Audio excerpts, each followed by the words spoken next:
হয়েছে সত্য, ওয়াজাহাকাল বাতিল চলে গেছে মিথ্যে। ইন্নাল বাতিলা নিশ্চয় মিথ্যে, কানা যাহুকা চিরদিন মিথ্যে।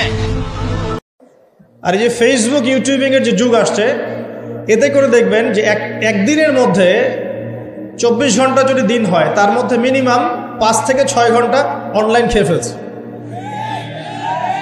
অহেতুক কোনো কাজ নাই, এমনি স্ক্রলিং। কে কি বলল, কে কি করলো, কে কাকে কি বলল, কে কার বিরুদ্ধে কি করলো, মজা। আমরা আসলে কিছু মনে করবেন না, আমরা জাতিগতভাবে অনেকটা ফ্যান্টাসি প্রিয় জাতি আর কি। ফ্যান্টাসি খুব ভালো লাগে, কনস্ট্রাকটিভ কাজ নাই। কনস্ট্রাকটিভ কাজ কি জানেন? ওই যে আরব বিশ্বের নাকের ডগায় বসে পশ্চিমারা যে কাজগুলো করছে, এগুলো কনস্ট্রাকটিভ কাজ। বিগত 100 বছরে তারা সারা বিশ্বের প্রত্যেকটা বড় বড় সেক্টরের নিয়ন্ত্রণ নিয়ে নিয়েছে, এটা কনস্ট্রাকটিভ কাজ। আপনি যে এডুকেশন সিস্টেমে পড়াশোনা করছেন, তার ভিত্তি, তার চাবিকাঠি, লাটাই ওদের হাতে। আপনি যে তথ্য প্রযুক্তিগুলো ব্যবহার করছেন না, এগুলোর সুতা, লাটাই ওদের হাতে। সারা বিশ্বের যে ফাইন্যান্সগুলো আছে, বড় বড় ফাইন্যান্স, এই ফাইন্যান্সগুলোর লাটাই ওদের হাতে। সারা বিশ্বের যে বড় বড় ব্যাংকিং সিস্টেমগুলো দেখেন, আর ব্যাংকিং সিস্টেমগুলোর ভবিষ্যৎ ভালো না, যারা ইকোনমিক্স জানেন তারা বুঝবেন, এদের লাটাই ওদের হাতে। পুরো ওয়ার্ল্ডের জিওপলিটিক্সের লাটাই ওদের হাতে।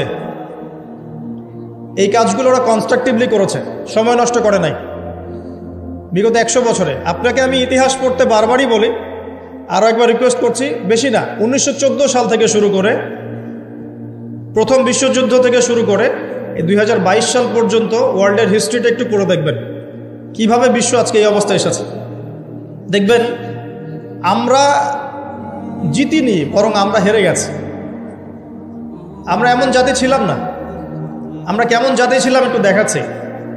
মুসলিম জাতির অবস্থা এমন ছিল যে মদিনার খেজুরের যে ছাদ, খেজুর গাছের পাতার তৈরি ছাদ, আর মাটির মসজিদে বসে মদিনা থেকে ওমর রাদিয়াল্লাহু আনহু, আবু বকর সিদ্দিক, উসমান রাদিয়াল্লাহু আনহু, আলী ইবনে আবি তালেব, 4 খলিফা, তাদের কথাই বলছি।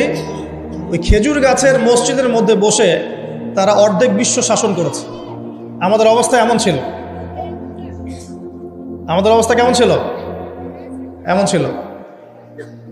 অবস্থা দেখেন, আমাদের পরিবারগুলো এত সুন্দর ছিল যে পুরো পরিবারের মধ্যে তালিম, কোরআন, হাফেজ কোরআন, পরিবারের মধ্যে আলেম, মুফতি, মুহাদ্দিস দিয়ে ভর্তি ছিল। একজন বাদশার কথা আমি পড়েছিলাম হিস্ট্রি পড়তে গিয়ে, এটা অনেক পরের কথা, প্রায় উমাইয়া শাসনের কথা। যখন উমাইয়াদের পতনের সময় চলে আসছে, তারা কর্ডোভায় চলে গেছেন ইসলামিক খেলাফত কায়েম করতে। কর্ডোভা, আন্দালুসিয়া কর্ডোভায়, ওটাকে আন্দালুসিয়ার খেলাফত বলে। ওই সময় রাজার ছেলেকে বিয়ে দেওয়ার ঘোষণা এসেছে, রাজার ছেলেকে বিয়ে দেওয়া হবে। রাজা মানে আমির বুঝাচ্ছে এখানে, যিনি রাষ্ট্রের আমির ছিলেন। তো বিয়ে দেওয়ার জন্য মেয়ে খোঁজার জন্য বলা হয়েছে।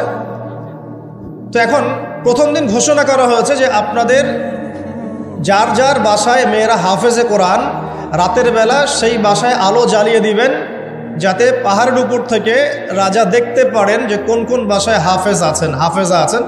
তার মধ্য থেকে চুজ করা হবে একজন মেয়ে রাজার ছেলের জন্যে। রাজা মানে আমির বুঝাচ্ছে। তো সেই রাতে তিনি যখন উঠলেন পাহাড়ে, এগুলো সত্য ঘটনা, দেখলেন আন্দালুসিয়ার প্রত্যেকটা বাসার ঘর, এই ঘরের মধ্যে আলো জ্বলছে, প্রত্যেকটা বাসায় হাফেজা মেয়ে আছে। তো এখন তো বিয়ে দেওয়া সম্ভব না সবার সাথে। পরের দিন আবার ঘোষণা আসলো যে এই হাফেজা মেয়েদের মধ্যে যারা তাফসির করতে পারে, কোরআনের মুফাসসির, হাফেজ মুফাসসির কিন্তু এক জিনিস না। হাফেজ মানে আপনি মুখস্থ করেছেন কোরআন, মুফাসসির মানে আপনি কোরআন একদম ব্যাখ্যা বিশ্লেষণ সহ আপনি অনুবাদ করতে পারেন, তাফসির করতে পারেন। তো পরের দিনও দেখা গেল সেম চিত্র, সবার ঘরে ঘরে আলো জ্বলছে। মেয়েদের কথা বলছি, মেয়ে খুঁজে বেড়াচ্ছে বিয়ে দেওয়ার জন্য। তারপরে আবার ঘোষণা আসলো যারা তাফসির করার সাথে সাথে মুহাদ্দিসা, মানে হাদিস মুখস্থ আছে, 10,000, 1,000, 20,000, 1,000, 2,000 এরকম করে যত হাদিস মুখস্থ আছে মুহাদ্দিসা, তাদের ঘরে আলো জ্বলবে। তখন দেখা গেল যে আলো একটু কমে আসছে আর কি, কথা বুঝতে পারছেন, কিন্তু আলোর সংখ্যা অনেক। আবার ঘোষণা আসলো পরের দিন যে এই বাড়িগুলোর মধ্যে যারা ফকিহ বোঝেন কি, ফিকহের জ্ঞান আছে, গভীর জ্ঞান আছে, কুরআন সুন্নাহর গভীর ইস্তেহাদ করতে পারেন, মুস্তাহিদ এই টাইপের, তাদের বাসার আলো জ্বলবে। তখন দেখা গেল যে আলোর সংখ্যা আরেকটু কমে আসে। এর মধ্য থেকে আমির একজনকে সিলেক্ট করে তার ছেলের সাথে বিয়ে দিলেন। এই ছিল মুসলিমদের অবস্থা। এখন যদি আপনি আজকে, এটা কি কুমিল্লা না নাকি কুমিল্লা, এই কুমিল্লার তিতাসের কোনো একটা উপরের জায়গায় চলে যান, টাওয়ারে যান, গিয়ে বলেন যে আমাদের এই পুরো গ্রামের মধ্যে বা এই জায়গার মধ্যে আমি আমার ছেলের জন্য মেয়ে খুঁজতেছি, যেই মেয়েগুলো হাফেজে কোরআন তাদের বাসায় আলো জ্বালিয়ে দিবে। উপর থেকে দেখেন কতগুলো আলো জ্বলবে, অবশ্যই জ্বলবে, একটাও না এমন না, জ্বলবে। কিন্তু যদি আরও বড় চ্যালেঞ্জ দেন যে হাফেজার সাথে সাথে কারা তাফসির করতে পারে, কারা মুহাদ্দিসা খাস পর্দা মেনে চলে, তাদের বাসায় আলো জ্বালাবে, দেখবেন আলোর সংখ্যা খুব কমে আসবে। এটা বাস্তবতা। দুঃখের সাথে জানাতে হয় আমরা এমন অনেক হাফেজে কোরআনকেও চিনি ব্যক্তিগতভাবে, যারা কোরআন হেফজ করার পরেও অল্প সময়ের মধ্যেই ভুলে গেছে, এবং হাফেজে কোরআন হওয়ার পরেও কোরআনের 10টা-20টা সূরার তাফসীর তারা করতে পারছে না, 10টা-20টা আয়াতের অনুবাদ তারা বলতে পারছে না, এমনও মানুষ কিন্তু আছে। ঠিক আছে, তো আমাদের অবস্থা কিন্তু এমন ছিল না। আমরা এই বিশ্বকে নেতৃত্ব দিয়েছি এক সময়, সুদীর্ঘ প্রায় 1250 বছর। কত বছর? যে জাতি তার শেকড় চিনে না, যে জাতি তার ইতিহাস জানে না, তাদেরকে তো মোটিভেটেড করা খুব সহজ, ডিমোটিভেটেড করা সহজ। আমাদের তরুণ প্রজন্ম এখন ওয়ার্ল্ড কাপের হিস্ট্রি জানে, এই ব্রাজিল আর্জেন্টিনার হিস্ট্রি জানে, মেসি নেইমারের হিস্ট্রি জানে। দাঁড়ান, এগুলোর প্রয়োজন নাই, এর কোনো প্রয়োজন নেই। আমাদের তরুণ প্রজন্ম এদের হিস্ট্রি জানে, নায়ক নায়িকাদের হিস্ট্রি জানে, গায়ক গায়িকার হিস্ট্রি জানে। ওই যে পতিতা, যেটা আধুনিক পতিতা আর কি, যেটা সরাসরি পতিতা ভিত্তিতে জড়িত না থাকলেও মানুষকে উৎসাহিত করে, উদ্বুদ্ধ করে, অশ্লীলতার ফেরিওয়ালা, তাদের হিস্ট্রি জানে। বলিউড হলিউডের হিস্ট্রি জানে। আমাদের তরুণ প্রজন্ম সব জানে এগুলা, cricket, football, everything, Bollywood Hollywood, বিশ্বকাপ আসলে তো কথাই নাই। কিন্তু আমাদের তরুণ প্রজন্ম আমাদের শেকড় জানে না। কয়জন তরুণ জানে যে আমরা এমন একটা জাতি ছিলাম যারা সারা বিশ্বকে নেতৃত্ব দিয়েছি? নেতৃত্ব দেওয়া ডিফারেন্ট জিনিস, মানে সারা বিশ্বের কোনো কিছুই আমাদের পারমিশন ছাড়া হতো না, এমন একটা অবস্থা ছিল। বিশ্বের কোনো জায়গায় কোনো মুসলিমকে আঘাত করবে, অন্যায়ভাবে তাকে মেরে ফেলবে বা টর্চার করবে, এই সাহস কারো ছিল না। এমন যুগ ছিল। মুসলিম পুরুষের কথা বাদ দেন, মুসলিম কোনো নারীর দিকে চোখ তুলে তাকাবে বা তার ইজ্জত হরণ করবে, এমন ক্ষমতাও কারো ছিল না। এটাকে রূপকথার গল্প মনে হচ্ছে না এখন? বিগত 100 বছরে এই পরিস্থিতি দেখে মনে হচ্ছে এমনও কি সময় ছিল? হ্যাঁ, এমন সময় ছিল, এই তো বেশি দিন আগের কথা নয়। ঘরে ঘরে হাফেজ ছিল, ঘরে ঘরে হাফেজ, ঘরে ঘরে আলেম, ঘরে ঘরে মুফতি মুহাদ্দিস ভর্তি। শুধু তাই নয়, বিজ্ঞানী দিয়ে ভর্তি, ফিলোসফার দার্শনিক দিয়ে ভর্তি, অ্যাস্ট্রোনমিস্ট দিয়ে ভর্তি, জ্যোতির্বিদ্যায় পারদর্শী, বায়োলজিতে পারদর্শী, কেমিস্ট্রিতে পারদর্শী, এরকম ঘরে ঘরে ছিল। বর্তমান বিশ্বের যে শিক্ষা সেক্টরগুলো আছে, প্রত্যেকটা সেক্টরের ভিত্তি মুসলিমরা দিয়ে দিয়েছে বিশ্বকে, জানেন? এই যে অর্থনীতি নিয়ে আমরা এত বাড়াবাড়ি করি না, সবচেয়ে সেরা অর্থনীতি শিখিয়েছেন ইউসুফ আলাইহিস সালাম। কে শিখিয়েছেন? সূরা ইউসুফ পড়ে দেখেন। আমরা সূরা ইউসুফ এর নাম শুনলে মনে করি ইউসুফ মানে ইউসুফ জুলেখা, তাই না? মাথায় চলে আসে ইউসুফ আর জুলেখা। ইউসুফ আলাইহিস সালাম কি ছিলেন? খুব সুন্দর দেখতে ছিলেন, এতটুকু জানি আমরা। কিন্তু ইউসুফ আলাইহিস সালামের বাহ্যিক সৌন্দর্যের চাইতে তার চরিত্রের সৌন্দর্য আরো অনেক বেশি ছিল। তাকে রাজার স্ত্রী অফার করছে ভালোবাসার, প্রেম বিনিময়ের দরজা লাগিয়ে দিচ্ছে, আর তিনি বলছেন মাআযাল্লাহ, আমি আল্লাহকে ভয় করি। তার চরিত্রের সৌন্দর্য দেখেন। খালি আমরা রূপের সৌন্দর্যের কথা বলি, তাই না? ইউসুফ আলাইহিস সালাম যখন কারাগারে, কেন কারাগারে পাঠিয়েছে? বিনা অপরাধে। আর বিনা অপরাধেও মানুষ কারাগারে যায়। কারাগারে যারা যায় তারা সবাই যে অপরাধী এমনটা নয়, বিনা অপরাধেও মানুষ কারাগারে যায়। দাঁড়ান, ইউসুফ আলাইহিস সালাম কেন গেলেন? তাকে অপবাদ দেওয়া হয়েছে, জেনার অপবাদ, নাউজুবিল্লাহ। একদিন 2 দিন না, 7 দিন 10 দিন না, 12টা বছর তিনি কারাগারে। কত বছর? 12 বছর। ওই 12 বছরের মধ্যে তিনি একটা ঘটনা ঘটেছে, 2 জন কয়েদি এসেছে। কয়জন? নতুন কয়েদি। একজন বলছে যে আমি স্বপ্ন দেখলাম যে আমার মাথার মধ্যে রুটি রাখা হয়েছে, এই রুটি এসে পাখি খেয়ে নিচ্ছে। আরেকজন স্বপ্ন দেখলো যে সে রাজাকে শরাব পান করাচ্ছে। ইউসুফ, তোমাকে সত্যবাদী মনে হয়, আমাদেরকে স্বপ্নের ব্যাখ্যা জানিয়ে দাও। এই 2 জন ব্যক্তি কিন্তু মুসলিম নন, মনে রাখবেন। এই 2 জন ব্যক্তি কি? অমুসলিম, কিন্তু মুসলিম নন। দেখেন, অমুসলিম ব্যক্তির স্বপ্ন সত্য হতে পারে। দলিল, অমুসলিম ব্যক্তির স্বপ্ন কি হতে পারে? সত্য হতে পারে। ইউসুফ আলাইহিস সালাম ব্যাখ্যা করে দিলেন যে শরাব পান করাচ্ছে, সে অচিরে ছাড়া পেয়ে যাবে এবং সে রাজাকে শরাব পান করাবে, রাজার ঘনিষ্ঠ হয়ে যাবে। আর যার মাথার থেকে রুটি খেয়ে নেওয়া হচ্ছে তাকে শুলদণ্ড দেওয়া হবে, তার মগজ খেয়ে ফেলবে পাখি। তাই হলো। আর ইউসুফ আলাইহিস সালাম এই ব্যক্তিকে বলে দিলেন, যার ব্যাপারে তার ধারণা হলো যে এই ব্যক্তি নাজাত পাবে, তুমি যখন রাজার কাছে যাবে তখন আমার কথা স্মরণ করো, যে আমি তোমাকে এই কথাটা বলেছিলাম, রাজার সামনে স্মরণ করো। তো ইউসুফ আলাইহিস সালাম এখানে বন্দী, তারা ছাড়া পেয়ে গেলেন। এবার যখন এই ব্যক্তি রাজার কাছে গেলেন, রাজা আবার একটা স্বপ্ন দেখলো।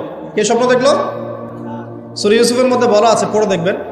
রাজা স্বপ্ন দেখছে যে 7টা চিকন গাভী 7টা মোটা তাজা গাভীকে খেয়ে ফেলছে। ঠিক আছে? আর উনি শীষ স্বপ্ন দেখলেন। শীষ, এই স্বপ্নটা তার কাছে অদ্ভুত মনে হলো। 7টা জীর্ণ শীর্ণ গাভী 7টা মোটা তাজা গাভীকে কেমন করে খেয়ে ফেলতে পারে? তিনি খুব টেনশনে পড়ে গেলেন। রাজ্যের সব জ্ঞানী গুণী লোকদেরকে ডাকলেন, এর ব্যাখ্যা কী হবে, ব্যাখ্যা কী হবে, কেউ বলতে পারছে না। তখন এই ব্যক্তি যে ছাড়া পেয়ে এসেছে, তার মনে হলো যে হ্যাঁ, ইউসুফ নামে একজন ব্যক্তি আছে, সে আমাকে স্বপ্নের ব্যাখ্যা বলেছিল, হয়তোবা সেই স্বপ্নের ব্যাখ্যাটা বলতে পারবে। সে চলে গেল জেলখানায়। সেখান থেকে ইউসুফকে গিয়ে বলল, ইউসুফ, তোমাকে আমরা সত্যবাদী পেয়েছি, এই স্বপ্নের ব্যাখ্যা কি হবে, রাজার স্বপ্নের ব্যাখ্যা। ইউসুফ আলাইহিস সালাম বললেন যে এর অর্থ হচ্ছে যে অতি শীঘ্রই এই মিশরের মধ্যে দুর্ভিক্ষ আসবে। কি আসবে? আচ্ছা, তার মানে দুর্ভিক্ষ শব্দটা কোরআনে আছে। রাজাকে গিয়ে বলো যে ওই মহিলাদের কি খবর, যে মহিলারা ইউসুফ আলাইহিস সালামের ব্যাপারে এরকম অপবাদ দিয়েছিল। তখন এই ব্যক্তি গিয়ে রাজাকে বলল, ওই মহিলাদের কথা তিনি জিজ্ঞাসা করেছেন। তখন রাজা বলছে যে ইউসুফ নির্দোষ ছিল।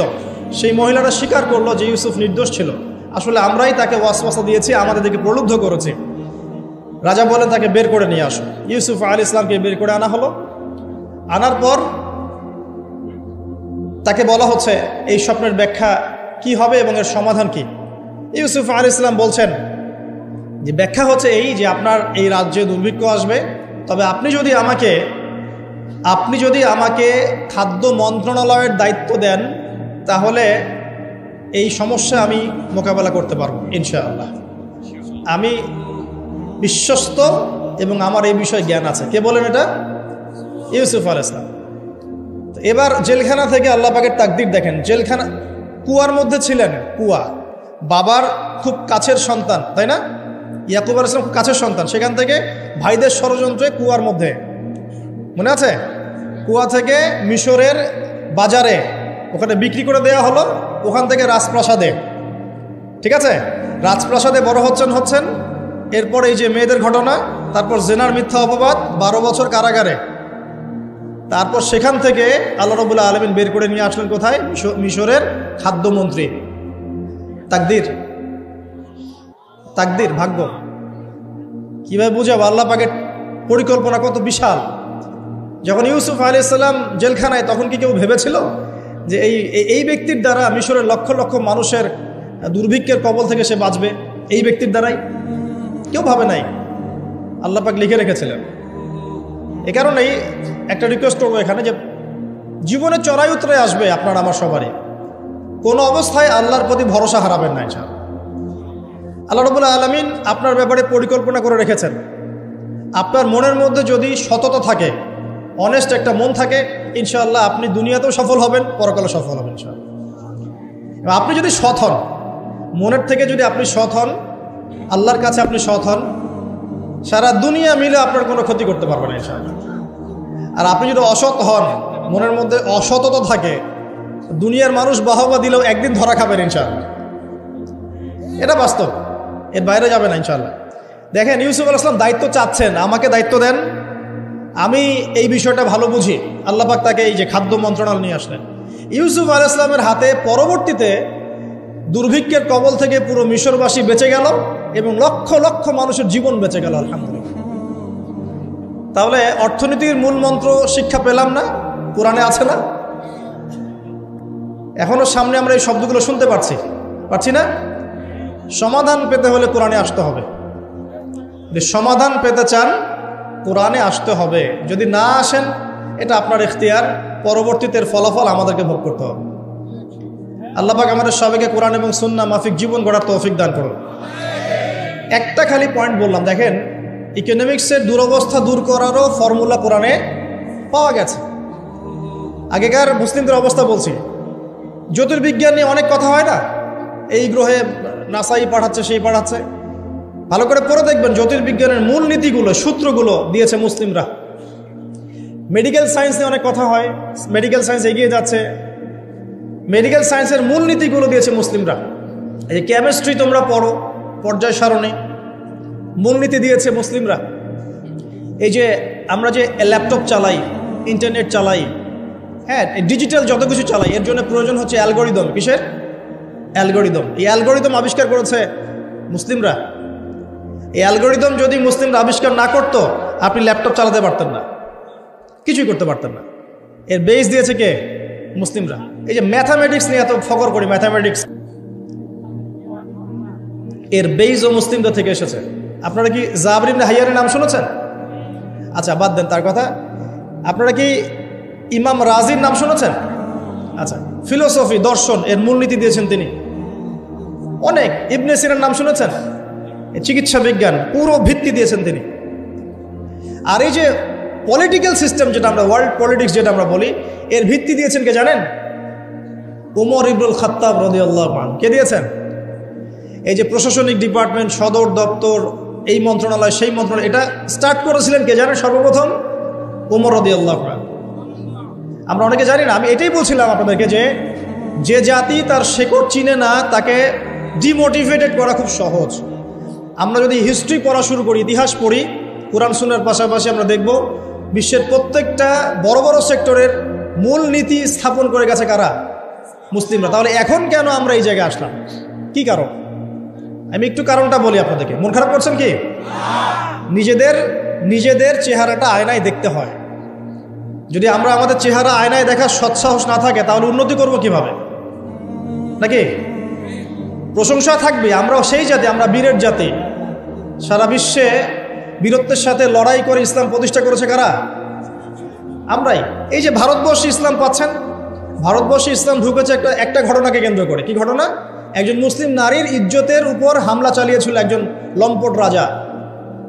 এই ঘটনাকে কেন্দ্র করে বিন কাসিম, এই যে ঘোরসাওয়ার, অল্প কিছু সৈন্য নিয়ে আক্রমণ করেছিলেন ভারতবর্ষ। এই যে বিজয়, এখান থেকে শুরু হলো ইসলাম। তারও আগে চিটাগাং আছেন, চিটাগাং, চট্টগ্রাম, এই চিটাগাং রোড দিয়ে, এই পোর্ট দিয়ে আরবরা বাণিজ্য করত। ওই দিক দিয়ে ইসলাম ঢুকেছে একদিক দিয়ে। আবার সুফি পীর মাশায়েখরা ছিলেন, তারা এখানে ইসলাম প্রচার করেছেন। তিনভাবে ইসলাম ঢুকেছে উপমহাদেশে। ইসলাম পেতেন না এগুলো।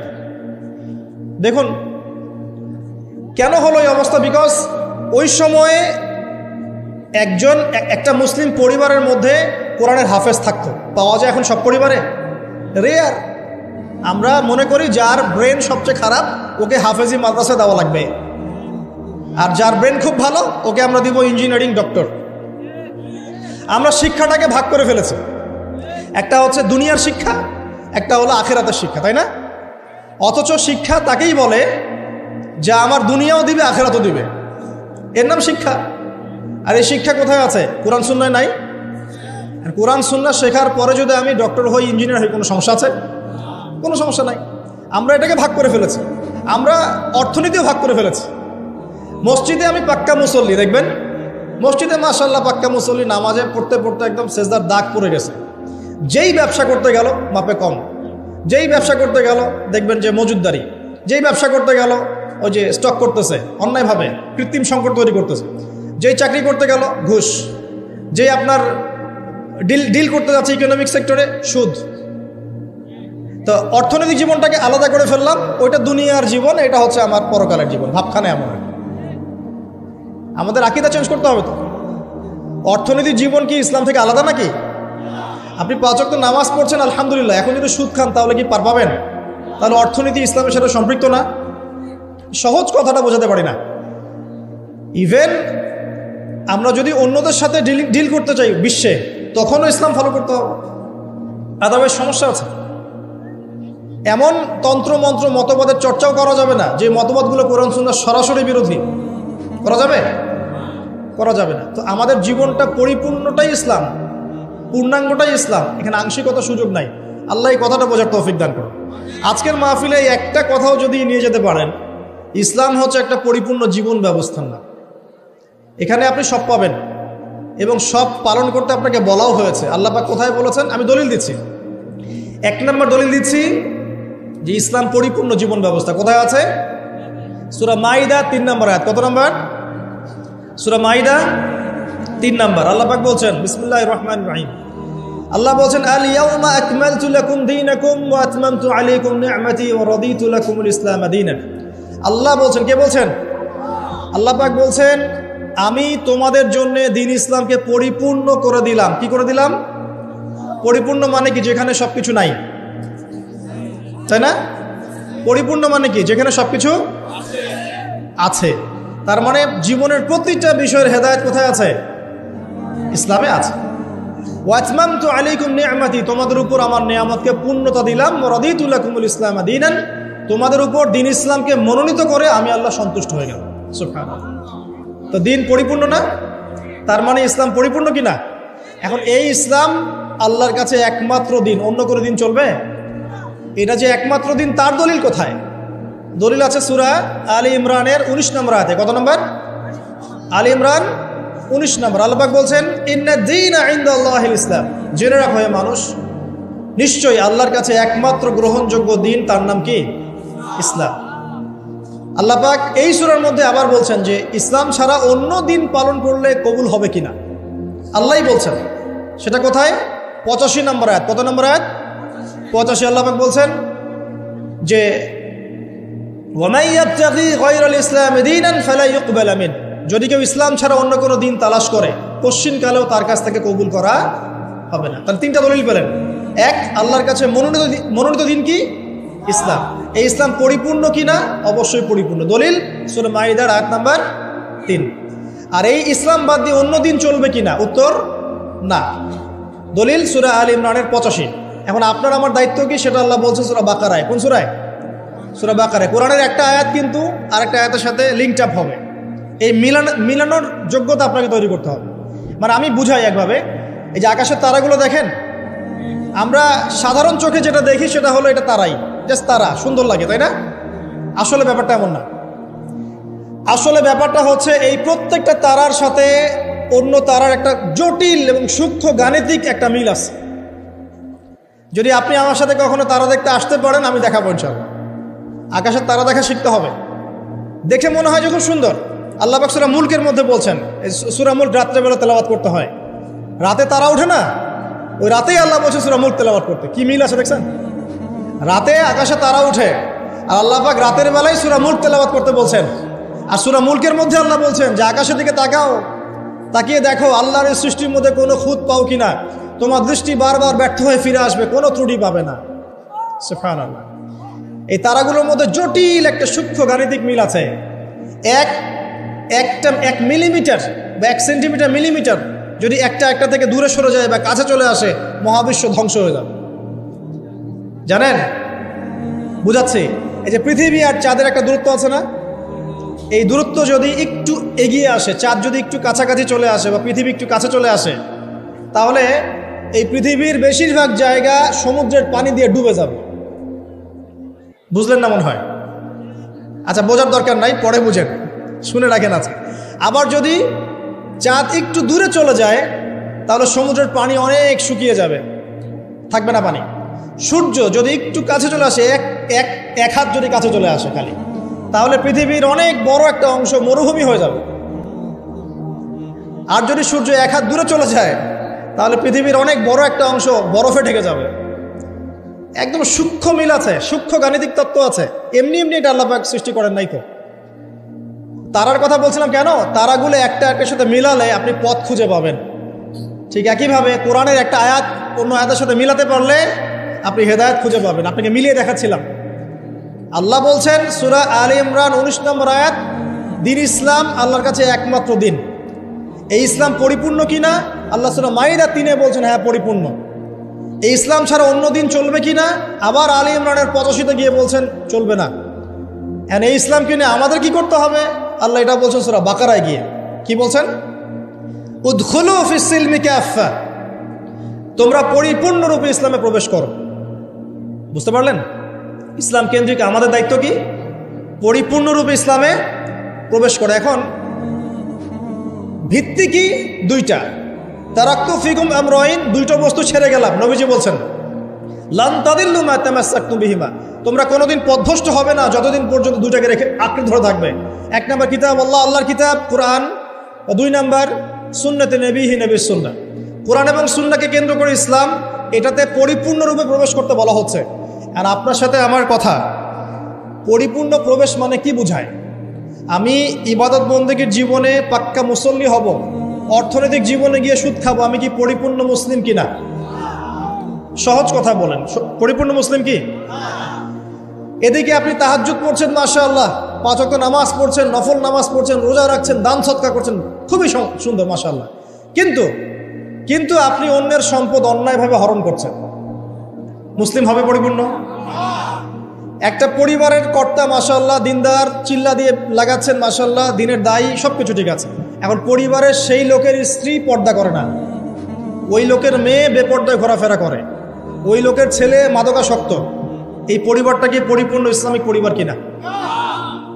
একইভাবে আমরা যারা টুকটাক জুমার নামাজ পড়তে আসি, হজ করি, উমরা করি, 5 ওয়াক্ত নামাজ ঠিকঠাক মতো পড়ি না, কোরআন তেলাওয়াতের ফিকির নাই, দুনিয়া নিয়ে ব্যস্ত হয়ে আছি, পরকালের চিন্তা কম, তারাও কি পরিপূর্ণ মুসলিম কিনা?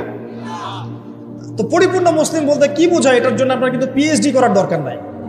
আপনি বুঝতে পারছেন যে আপনার জীবনের প্রতিটা কাজ কোরআন এবং সুন্নাহ মাফিক হলেই আপনি পরিপূর্ণ মুসলিম, আলহামদুলিল্লাহ। এবং এই কাজটা করার জন্যে আপনাকে কিন্তু কেউ বাধাও দিচ্ছে না, আপনি স্বাধীন, চাইলেই আপনি করতে পারেন। কেউ কি বাংলাদেশের প্রেক্ষাপটে কি ইসলাম পালন করতে কাউকে বাধা দেয়া হচ্ছে যে নামাজ পড়তে যাবেন না, দাড়ি রাখতে পারবা না, হ্যাঁ তোমরা টাকলুর উপরে কাপড় তুলতে পারবা না, মেয়ে পর্দা করতে পারবে না? হ্যাঁ, ইনডাইরেক্টলি হয়তো কিছু কিছু মানুষ এরকম করছে হয়তোবা, কিন্তু ওদের সংখ্যা কিন্তু বেশি না, ওদের সংখ্যাও বেশি না, তাদের শক্তিও নাই। এটা জাস্ট একটা মুখের আস্ফালন মাত্র, আর কিচ্ছু না। কিন্তু বাংলার বেশিরভাগ তাওহীদি জনতা কি চায়? ইসলাম চায় না? চায়। তো আপনি যদি প্র্যাকটিস করেন, কেউ কি বাধা দিবে? ওয়াদা করেন আজকে থেকে 5 ওয়াক্ত নামাজ ছাড়বেন না, বেহুদা অহেতুক কোনো ফাহেসা কাজে সময় নষ্ট করবেন না, নিজের গায়ের মধ্যে সুন্নত নিয়ে চলে আসবেন, পারবেন না ইনশাল্লাহ? দাড়ি ছেড়ে দিবেন ইনশাআল্লাহ, গোফ ছোট করে ফেলবেন, টাকনুর নিচে কাপড় থাকলে উঠিয়ে ফেলবেন, পারবেন না? যদি কোনো হারাম সম্পর্ক থাকে আজকেই তওবা করে ফিরে আসবেন। ফিরে আসার সময় আবার বললেন না যে আজকে শেষ কথা, তোমার সাথে আর কথা হবে না, এই কাজ করতে যায় না, তাহলে এই শেষ কথা আর শেষ হবে না, একদম ডিলেট, সাথে সাথে ডিলেট। যদি সুযোগ থাকে, অর্থনৈতিক সামর্থ্য আছে, পরিবারে গিয়ে বলবেন বা মেয়ের পরিবারে প্রস্তাব পাঠাবেন, যদি বিয়ে করার সুযোগ থাকে বিয়ে করে ফেলবেন। সুযোগ নাই, ডিসকানেক্টেড, কোনো দরকার নাই। এই নেক্সট সুরতে ধোকা খাবেন না, এটা নেক্সট সুরতে ধোকা। যখন একটা মানুষ জেনায় লিপ্ত থাকে তখন তার দোয়া আল্লাহ পর্যন্ত পৌঁছায় না তো, আর জেনা ছেড়ে দিলে পরে আপনার দোয়া ডাইরেক্ট আল্লাহর কাছে পৌঁছাবে ইনশাআল্লাহ। প্রমাণ নেবেন? দলিল দিচ্ছি শোনেন। 3 ব্যক্তি, কয় ব্যক্তি? 3 ব্যক্তি চলছে পথ, হঠাৎ ঝড় এসেছে, একটা গুহার মধ্যে ঢুকেছে, গুহার মুখ বন্ধ হয়ে গেছে, একদম বন্ধ, বের হওয়ার কোনো জায়গা নেই। এটা সত্য ঘটনা, রাসূল সাল্লাল্লাহু আলাইহি সাল্লাম বলেছেন। এখন তারা বলছেন তো বের হওয়ার তো কোনো অপশন নাই, কিভাবে বের হবো আমরা? একজন বলছে তাহলে একটা কাজ করি, চলো আমাদের নেক আমলের ওসিলা করে আল্লাহর কাছে দোয়া করি। কিসের ওসিলা? আমরা এই যে দোয়া করার জন্য হুজুর ডাকি, তাই না? আসেন 40 এই যে 1 বছরই 3 দিন 7 দিন করি না? নিজের দোয়া নিজে করা শেখেন। আপনার কি চাওয়া সেটা কি আমি বুঝতে পারবো নাকি? এরকম একটা ঘটনা আছে, হুজুরকে ডেকেছে দোয়া করতে, হুজুর পুরো দোয়াটাই 1 বচনে করেছে, আল্লাহ আমাকে হেদায়েত দাও, আমাকে রিজিক দাও, আমাকে হেফাজত করো। আর মুসল্লি সব বলছে আমিন আমিন আমিন। দিন শেষে লাভ কার হলো? হুজুরের। জিলাপিও আমি পেলাম, দোয়া আমার কবুল হলো, সবই তো আমার হলো, এবং শেষে হাদিয়াওটা আমি পেলাম। এটা তো আপনার দোয়া আপনাকে করতে হবে। তো এই 3 ব্যক্তি দোয়া করছে নিজের নেক আমলের ওসিলা দিয়ে, নেক আমলের ওসিলা দিয়ে দোয়া করলে দোয়া কবুল হয়। এখানে কি বলে দিব কোন কোন ক্ষেত্রে দোয়া করলে দোয়া কবুল হয়? শোনেন, আগে হালাল খাইতে হবে দোয়া কবুল হলে। দোয়া কবুল হওয়াতে হলে আগে হালাল খেতে হবে, হারাম খেলে দোয়া কবুল হবে না। আর আমরা এখন সুদের যুগে বাস করি না? সবাই সুদখোর হয়ে যাচ্ছে দিন দিন। আর সুদ যে এখন এত সূক্ষ্ম, আমি ইনশাল্লাহ আপনাদেরকে কোনো একটা পরিবেশে যেখানে আমি এডুকেটেড শ্রেণীর মানুষ পাবো ইনশাল্লাহ, সেখানে আমি শুধু অর্থনীতি নিয়ে কথা বলবো ইনশাল্লাহ। এখানে আপনি বুঝতে পারবেন যে কত সূক্ষ্ম সুদ চলছে এখন, কত সূক্ষ্ম। এই যে ইলেকট্রনিক মানিগুলো আমরা ইউজ করছি না, এর মধ্যেও সুদ আছে, বুঝবেন না? একটা রাষ্ট্রকে তারা বাদ রাখে না সুদখোর বানাতে। যদি আমাদের রাষ্ট্রের কোনো লোন প্রয়োজন হয়, আমরা যদি ওয়ার্ল্ড ব্যাংকের কাছে যাই বা IMF-এর কাছে যাই, সুদ ছাড়া কোনো লোন তারা দিবে না, কখনো দিবে না। এবং এটা ফোর্সফুলি করবে তারা, সুদ ছাড়া আপনি বেরোতে হতে পারবেন। তো পরে আসে ওইদিকে, আমি ওইদিকে আছি না। দোয়া কবুল করাতে হলে আপনাকে আগে হালাল রিজিক সার্চ করতে হবে, 1 নম্বর। 2 নম্বর, তাওহীদ চর্চা করতে হবে। শিরকের পাপে লিপ্ত থাকলে দোয়া কবুল হওয়া ডিফিকাল্ট। এবং সুন্নতের চর্চা করবে, বেদাতি আমল করলে দোয়া কবুল হওয়া ডিফিকাল্ট আছে। এর পাশাপাশি আমি কিছু অপশন বলে দিই। যখন দেখুন বৃষ্টি হচ্ছে, তখন দোয়া করবেন, দোয়া কবুল হবে ইনশাআল্লাহ। দোয়া করার আগে একবার বলবেন আলহামদুলিল্লাহ, কমপক্ষে একবার বলবেন আলহামদুলিল্লাহ রাব্বিল আলামিন, একবার কমপক্ষে। মানে প্রথমে আল্লাহর প্রশংসা করবেন, তারপর একবার দরুদ পড়বেন আল্লাহুম্মা সাল্লি আলা মুহাম্মাদ ওয়া সাল্লিম, তারপর হাত তুলে দোয়া শুরু করবেন। বৃষ্টি পড়ছে, দোয়া শুরু করে দেন, দোয়া কবুল হবে ইনশাআল্লাহ। আজান দিয়েছে, আজান এবং একামতের মাঝখানের সময়টা আছে, এই সময়টা কাজে লাগান, দোয়া কবুল হবে ইনশাআল্লাহ। নামাজে দাঁড়িয়েছেন, সেজদায় গিয়েছেন, সেজদায় দোয়া করেন, দোয়া কবুল হবে ইনশাআল্লাহ। প্রশ্ন করে অনেকে যে ভাই সেজদায় কি বাংলায় দোয়া করা যাবে? হ্যাঁ যাবে, যদি আপনার নামাজটা নফল নামাজ হয়। কোন নামাজ হয়? ফরজ নামাজে করবেন না, নফল নামাজে করতে পারেন ইনশাআল্লাহ। সেজদায় বান্দা আল্লাহর সবচেয়ে কাছাকাছি থাকে, এই সময়ে বেশি বেশি দোয়া করতে রাসূল সাল্লাল্লাহু আলাইহি ওয়াসাল্লাম তাগিদ দিয়েছেন। দোয়া করলে ডাইরেক্ট কবুল হবে ইনশাআল্লাহ। পিতা মাতার খেদমত করে দোয়া করেন, দোয়া কবুল হবে ইনশাআল্লাহ। এখন তো পিতা মাতার খেদমত মানুষ করতে চায় না। এটা সেই যুগ যে যুগে পিতা মাতার সাথে দাস দাসীর মতো আচরণ করা হয়। সন্তানরা ভুলে গেছো তোমরা যে তোমরা একদিন পিতামাতা হবা। আমরাও কিন্তু একদিন পিতামাতা হব। যারা বিয়ে শাদী করেছে, সন্তান সন্ততি হয়েছে, তারা জানে এই যে প্রসব বেদনার একটা সেকেন্ড, 1 সেকেন্ড বা 1 মিনিট প্রসব যে বেদনা মায়ের হয়, এ ঋণ আমরা সারা জীবনে শোধ করতে পারবেন? এ কারণে মায়ের পায়ের নিচ জান্নাতের কথা বলা আছে। মাদের সম্মান আল্লাহর কাছে অনেক বেশি, মেয়েদের সম্মান অনেক বেশি। এই নারীবাদী ফ্যামিলিস্টরা যা বুঝিয়েছে, ইসলাম এমন নয়। তো ইসলাম এমন নয়, ইসলামে মেয়ের মর্যাদা সবচেয়ে উপরে। একজন নারীর, মনে করেন আপনি বাসায় আছেন, কেউ যদি বাইরে থেকে ফুটা দিয়ে বাসার ভিতরে দেখে, কথা বুঝতে পারছেন? আপনার জন্য হালাল ওই ব্যক্তির চোখের মধ্যে এরকম শিক ঢুকিয়ে দেওয়া, এটা হালাল আপনার জন্য, করতে পারেন আপনি, কিচ্ছু করেন না। আল্লাহর আইনে আপনি কোনো অপরাধী নন। যদি আপনি ঘরের ভিতরে থাকেন, কেউ বাইরে থেকে এরকম করে ফুটা দিয়ে দেখছে, মনে করেন আপনার বাসার মেয়েকে বা আপনার বাসার বোনকে, মাকে, আপনি যদি চোখের মধ্যে একটা শিক ঢুকিয়ে দেন, আপনার কোনো পাপ হবে না আল্লাহর কাছে। এটা হাদিস আছে, জায়েজ। যদিও বা এটা আইন হাতে তুলে নেওয়া হয়ে যাচ্ছে অন্য সেক্টরে, কিন্তু আল্লাহর কাছে আপনি কিছু করেন নাই। মেয়েদের এমন মর্যাদা দেওয়া হয়েছে, সেই মেয়েদেরকে আমরা এখন কি করেছি? কাপড় চোপড় সব কমিয়ে কমিয়ে বেপর্দা করে রাস্তায় নামিয়ে দিয়েছে। যদি একটা মানুষ নিজের সম্মান না বোঝে, তাকে সম্মান কেউ দিতে পারে? নিজেকে চিনতে শিখুন। আমাদের সম্মান আল্লাহর কাছে অনেক বেশি। এটা বলছিলাম প্রিয় ভাইরা, মায়ের পায়ের নিচে আল্লাহ পাক সন্তানের বেহেশতের কথা বলেছেন। মা বোনদেরকে 4টা কাজ করতে বলবো, অনলি 4টা কাজ। 5 ওয়াক্ত নামাজ যদি ঠিকমতো পড়তে পারে 1 নাম্বার, 2 রমজান মাসে রোজা রাখে, 3 নাম্বার পর্দা ঠিকঠাক মতো করে, আর 4 নাম্বার স্বামীর আনুগত্য করে, ইনশাআল্লাহ জান্নাতের যে কোনো দরজা দিয়ে ইচ্ছা প্রবেশ করতে পারবে ইনশাআল্লাহ। এখানে স্বামীর আনুগত্যের কথা বলেছি, স্বামীর দাসত্বের কথা বলি নাই। আনুগত্য দাসত্ব এক জিনিস না। আনুগত্য মানে কি? আনুগত্য মানে আপনি স্বামীর যে কোনো ভালো কাজে আপনি তাকে সায় দিবেন, আনুগত্য। নামাজ পড়তে বলেছে নামাজ পড়তে হবে, পর্দা করতে বলেছে আপনি পর্দা করবেন, বেপর্দায় যাবেন আপনি যাবেন না, এটা আনুগত্য। দাসত্ব কি? দাসত্ব হচ্ছে যে সে ভালো মন্দ যাই বলুক আপনি শুনছেন, এটা দাসত্ব, এটা করবেন না। মা বোনরা 4টা কাজ বাসায় গিয়ে আবার শুনিয়ে দিবেন। নবীজি বলেছেন 4টা কাজ কোনো মেয়ে করলে জান্নাতের যে কোনো দরজা দিয়ে ইচ্ছা প্রবেশ করতে পারবে। 1 নাম্বার 5 ওয়াক্ত সালাত, 2 নাম্বার রমজান মাসের সওম রোজা, 3 নাম্বার পর্দা ঠিকঠাক মতো করবে, লজ্জাস্থানের হেফাজত, এবং 4 নাম্বার স্বামীর আনুগত্য করা। মায়ের খেদমত করে দোয়া করেন, দোয়া কবুল হবে ইনশাআল্লাহ। বাবার খেদমত করে দোয়া করেন, দোয়া কবুল হবে ইনশাআল্লাহ। কোরআন তেলাওয়াত করে দোয়া করেন, দোয়া কবুল হবে ইনশাআল্লাহ। মনে করেন শেষ রাতে উঠেছেন, মানে শেষ রাত বলতে বোঝাচ্ছি এই ধরেন যে 2টার পর থেকে, এখন 2টা 2:30টার পর থেকে নিয়ে ফজর পর্যন্ত শেষ রাতে উঠেছেন, এই সময় আপনি যা দোয়া করবেন ইনশাআল্লাহ কবুল হবে। হ্যাঁ, বলতে বাধ্য হচ্ছি, এখনকার তরুণ সমাজ ওই 2টা 2:30টার দিকে ওই যে কার কার খেলা থাকে ওই খেলাগুলো দেখার জন্য ওঠে, তাহাজ্জুদ পড়ার জন্য উঠতে পারে না। অথচ আল্লাহ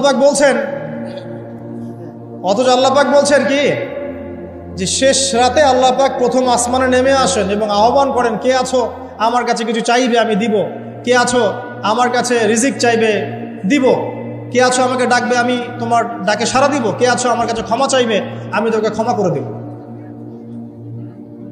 প্রিয় যুবক ভাইরা, আল্লাহকে মূল্যায়ন করতে শিখুন। এই সময়গুলোতে দোয়া করলে ইনশাআল্লাহ তাআলা আপনার দোয়া কবুল হবে ইনশাআল্লাহ। সবচেয়ে ইম্পর্টেন্ট হচ্ছে এটা, যেটা আমরা প্রত্যেক দিন পড়ি, প্রায় 17 রাকাত নামাজ পড়ি আমরা, ফরজ নামাজ, শুধু ফরজ নামাজের কথাই বলছি। এখানে আপনি 34টা সেজদা করেন, 17 রাকাত ফরজ, 34টা সেজদা করেন।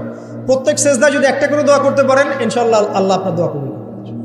দোয়া কবুল করার কিছু জায়গা বলে দিলাম, বেশি বেশি দোয়া করতে হবে। আমরা উম্মার অবস্থাগুলোকে বুঝতে শিখব। এখানে এই 3 ব্যক্তি, এটা বলে আমি শেষের দিকে যাচ্ছি, একটু ধৈর্য ধরেন।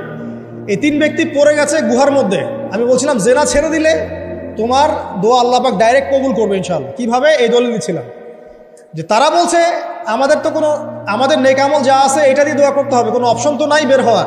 একজন বলছে যে আল্লাহ আমি আমার পিতামাতার খেদমত করতাম, মাকে দুধ পান না করিয়ে কখনো দুধ পান করি নাই, আল্লাহ এই কাজটা যদি তোমার কাছে ভালো লেগে থাকে আজকে আমাকে এই বিপদ থেকে উদ্ধার করো। এই দোয়া করার সাথে সাথেই এই গুহা থেকে পাথরটা একটু সরে গেল এভাবে। আর জড়বস্তু আল্লাহ পাকের হুকুম মানে, আল্লাহ পাকের হুকুম মানে না খালি 2টা শ্রেণীর মানুষ, এক হচ্ছে মানুষ আর একটা জিন জাতি। এই পুরো প্রকৃতি আল্লাহ পাকের হুকুম মেনে চলে। আর জড় বলতে আসলে কিছু নাই, যদি আমি বোঝানোর জন্য জড় বলেছি, আল্লাহ পাকের হুকুমে সবকিছু জীবন্ত। এই যে মাটিতে আমরা বসে আছি না এখন, এই মাটি কিয়ামতের মাঠে সাক্ষী দিবে যে এখানে মাহফিল হয়েছিল। হ্যাঁ, ওইখানে বসে তুমি টিকটক করেছো, লেকচার শুনো নাই ভালো করে। একটা মাহফিলে যাচ্ছিলাম, দেখলাম যে এখন স্টেজে উঠি নাই, ওই সুযোগে দেখলাম যুব সমাজ রাস্তার পাশে দাঁড়িয়ে সিগারেট খাচ্ছে, ব্রেক নিচ্ছে আর কি, চা সিগারেটের ব্রেক। হুজুর আসলে আলোচনা শুনবো। এখানে এসে যদি আমরা মানে কোরআন সুন্নাহর বাইরে কোনো কাজ করি, এই মাটি আবার সাক্ষী দিবে। এটা দলিল কোথায় আছে? সূরা জিলজাল পড়ে দেখবেন। সূরা জিলজালের মধ্যে দলিল আছে যে আল্লাহ পাকের হুকুমে এই জমিন কথা বলবে ইনশাআল্লাহ, আল্লাহ পাক হুকুম করবে। জি, তো একটু সরে গেল ওই পাথর। তারপরের ব্যক্তি দোয়া করছে, আল্লাহ আমার একজন কাজের লোক ছিল, সেই কাজের লোক কিছু টাকা পেত, টাকা না নিয়ে বেচারা চলে গেছে, আমি ওই টাকা দিয়ে কিছু পশু কিনেছি, এই পশুগুলো কিনে আমি পালন করেছি, অনেক দিন পর সেই ব্যক্তি এসেছে আমার টাকা দাও। তখন আমি বলেছিলাম যে এই যতগুলো পশু দেখছো সব তোমার। সেই লোক বলছে আমার সাথে কি ঠাট্টা করছো? বলছে না, ঠাট্টা করছি না, তোমার টাকা দিয়ে আমি পশু কিনেছিলাম, এই প্রজনন হতে হতে হতে আজকে এতগুলো হয়েছে, সব তোমার, নিয়ে যাও। আল্লাহ কলিজা দেখেন, আসলে দান করার জন্য কলিজা লাগে, টাকা লাগে না। আল্লাহর পথে দান করার জন্যে কলিজা লাগে, টাকা লাগে না। আর কিছু মনে করবেন না, আমি বিভিন্ন মাহফিলে যাচ্ছি, এই একটা কমন দৃশ্য দেখি এই কালেকশনের। আমার জানা নাই যে এভাবে নাম লিখিয়ে কোনো কালেকশন নবীর যুগ থেকে হয়েছে, আমার জানা নাই। বরং কতটুক দিয়েছে এটা গোপন রাখলেই ভালো। কে দিয়েছে, কত দিয়েছে জানানোর তো কোনো দরকার নাই। দিয়েছে, নিয়ে চলে আসবেন, শেষ। আমরা কাকে সন্তুষ্ট করার জন্য দেই? আল্লাহ জানলেই তো যথেষ্ট। কি দরকার জনগণ জানতেই হবে আমি 5,000 টাকা দিয়েছি? এতে আমার লাভটা কি? নেকি উল্টারও কমে গেল। উল্টা 7 শ্রেণীর মানুষ, একটা হাদিস আছে, 7 শ্রেণীর মানুষ কিয়ামতের মাঠে আরশের ছায়া পাবে। কিসের ছায়া পাবে? আরশের ছায়া, যে ছায়া ছাড়া কোনো ছায়া থাকবে না। ওর মধ্যে এক শ্রেণী হচ্ছে ওই ব্যক্তি যে এত গোপনে দান করে, তার বাম হাত জানে না ডান হাত কি দান করছে। এই ব্যক্তি আরশের ছায়া পাবে ইনশাআল্লাহ। তো দুনিয়া যদি উদ্দেশ্য থাকে, নাম প্রকাশ করা, জাহির করার উদ্দেশ্য থাকে, বা যদি এমন হয় যে এখানে লৌকিকতা উদ্দেশ্য থাকে, নেকি নষ্ট হয়ে যেতে পারে, সুযোগ আছে, চান্স আছে। তো এই ট্রেডিশনগুলো বন্ধ করলে মনে হয় ভালো হয়। এটা আমার পরামর্শ, বাকি এটা বিবেচনা আপনাদের। আর এই ব্যক্তি বলছে আমি এই সব কিছু দান করে দিয়েছি। দেখেন, দান করতে কি লাগে? কলিজা লাগে, টাকা লাগে না। কিন্তু আসলে দান করতে কলিজা লাগে। অনেক রিক্সাওয়ালাকে দেখেছে আমরা, 100 টাকা দান করে দিলাম, মসজিদের জন্য দান চাচ্ছে, 100 টাকা দান করে দিলাম।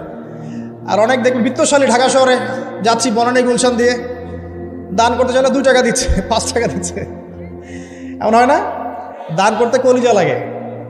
আর একটা কথা মনে রাখবেন, আপনি যত দান করবেন আল্লাহ আপনাকে তত বেশি দিবেন ইনশাআল্লাহ। আল্লাহ পাকের খাজানা যে এত প্রচুর, আপনি দান করলে কমে যাবে এই চিন্তাই করবেন না কখন। তবে সবচেয়ে সেরা দান কোনটা জানেন? আপনার প্রয়োজন আছে এখন, এই প্রয়োজনের সময় দানটা হচ্ছে সেরা দান। এবং সবচেয়ে উত্তম খরচ কোনটা?